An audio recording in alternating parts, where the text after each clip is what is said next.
வாழ்க்கையே பூனை போல வாழ கற்றுக்கொள்ளுங்கள் நண்பர்களே. எப்பவாச்சும் ஒரு பூனைய உட்கார்ந்து கவனிச்சிருக்கீங்களா? அதோட ஒவ்வொரு அசைவிலையும் ஒரு தத்துவம் ஒளிஞ்சிருக்கும்.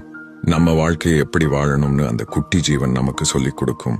யோசிச்சு பாருங்க, ஒரு பூனை எப்பவும் தனக்கு என்ன வேணுமோ அதுல ரொம்ப தெளிவா இருக்கும். பசிச்சா நேரா வந்து நம்ம கால்ல உரசி செல்லமா ஒரு மியாவ் போடும்.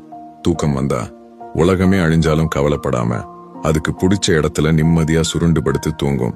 அது எப்பவாச்சும் அடுத்த வீட்டு நான் என்ன பண்ணுது, இல்ல அந்த தெருவுல போறவங்க என்ன பேசுறாங்கன்னு கவலைப்பட்டு பார்த்திருக்கீங்களா? இல்லல்ல.